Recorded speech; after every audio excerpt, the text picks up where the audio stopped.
Ukrainian drones attacked Russian Rostov region now.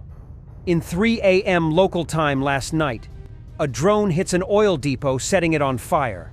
Later, the governor reported that the Rosreserve Atlas oil storage facility in the Kamensky district had caught fire.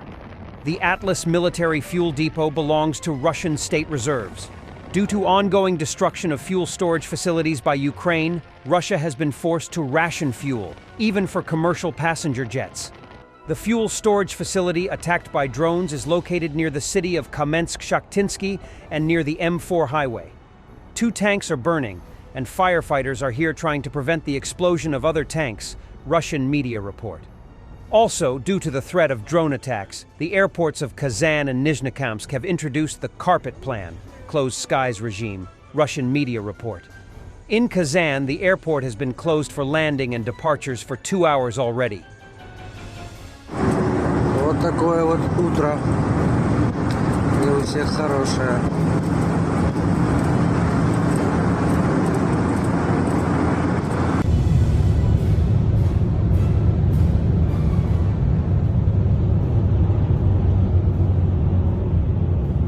Явный прилет по нефтебазе. Охренеть.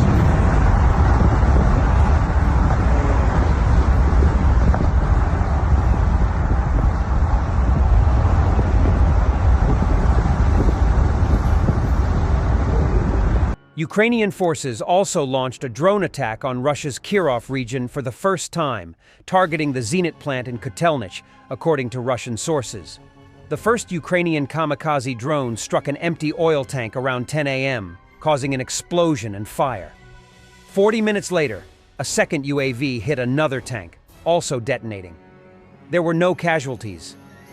Ruin of the bridge over the Seam River in Kursk region destroyed on 16 August by Ukrainian HIMARS.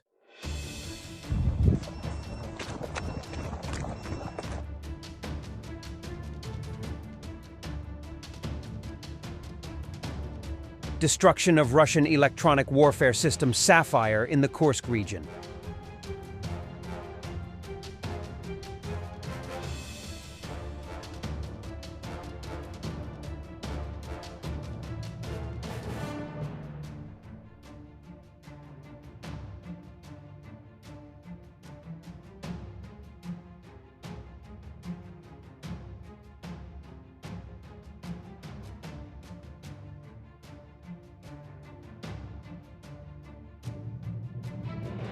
A Russian UAV operator made a public appeal about an unjust situation. After being transferred to a different regiment, all 4 drones he had purchased with his own money were illegally confiscated. He filed a complaint with the investigative committee, but instead of receiving justice, he and his entire company were subjected to humiliation. He was promptly sent on an assault mission and threatened with being nullified. While he is willing to die for Russia and the Orthodox cross, he refuses to do so at the hands of his own comrades.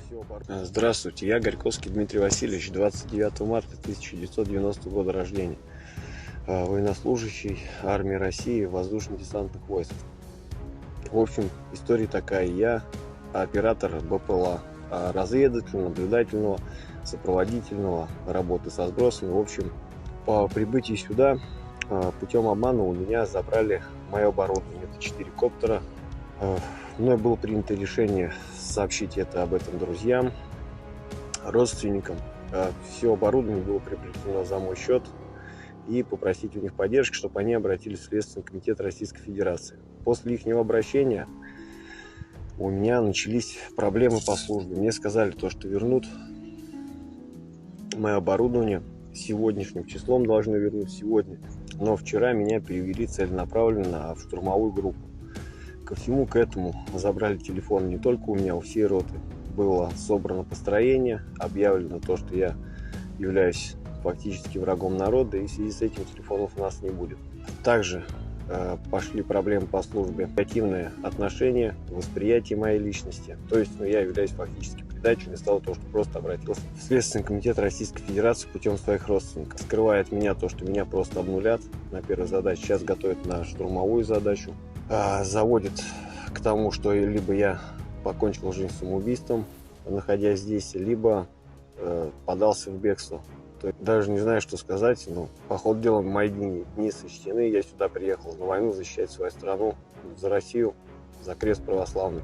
Но руководству я оказался неугоден.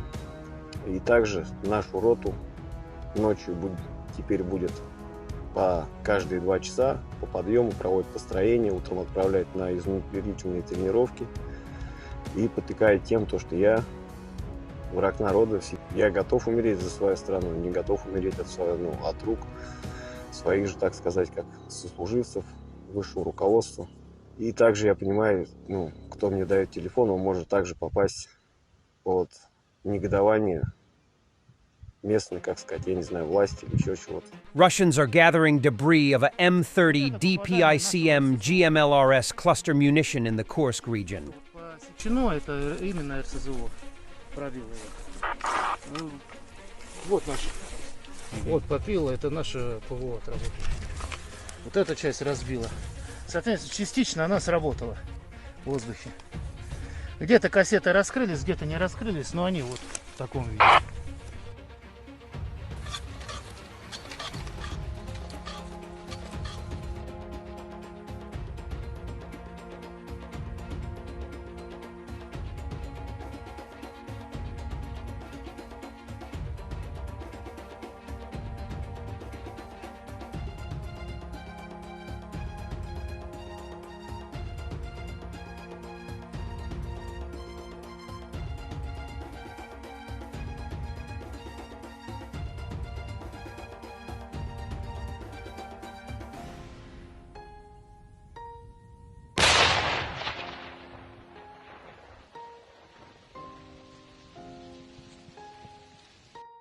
The incursion into Kursk region by the Ukrainian forces is in favor of Russia, Russians are told by their TV channels, because an attack on Russian territory closes the possibility of negotiations with Ukraine. And what else would be in Russia's favor? Однако, здравствуйте, есть одна безусловная польза от курской вылазки Укррейха. Вся эта крысиная возня вокруг переговоров, каких-то сделках, разменах накрывается надолго, если не навсегда. Thanks for watching, and don't forget to subscribe. Also, if you want to support Warthog Defense, please become our member and get early access to new videos, exclusive members-only videos, and become administrator in comment section. The membership link is in the description. Rescues every day. We had a guy last week at 6 rescues in 6 days. He's doing the job every day.